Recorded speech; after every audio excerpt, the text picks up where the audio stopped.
Oh my god. Oh my god.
La jetée qui mène au phare sur le lac Michigan, complètement gelée, comme figée par le froid.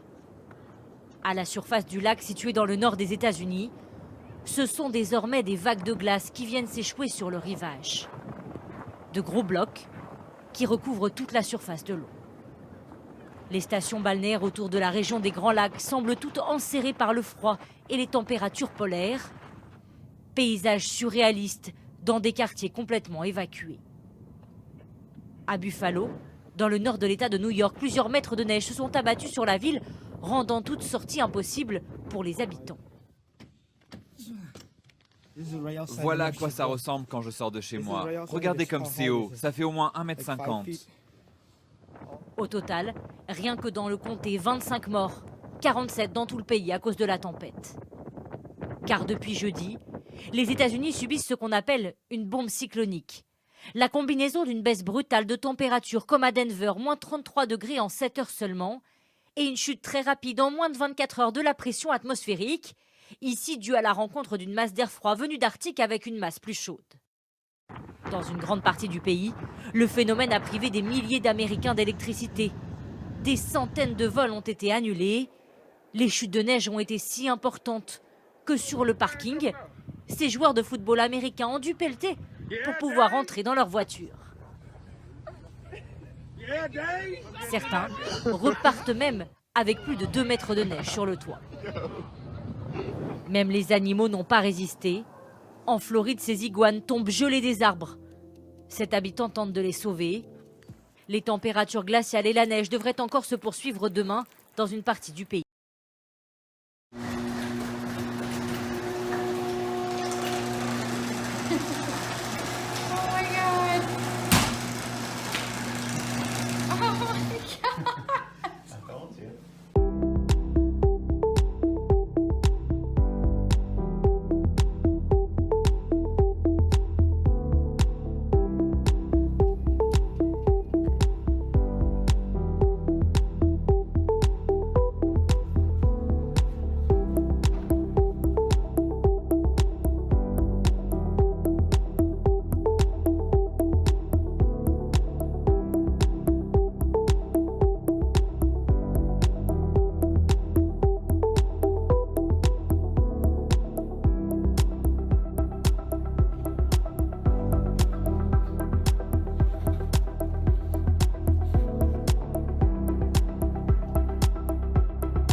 bord du lac Erie, Buffalo est pétrifié.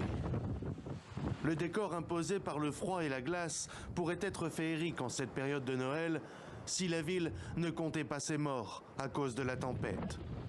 Au moins 16 personnes ici et dans les environs ont été tuées par les températures glaciales. Certaines victimes ont été retrouvées dans leur voiture, d'autres dans la rue, au milieu de la neige. Pour beaucoup ici, l'interdiction de se déplacer n'est pas difficile à respecter.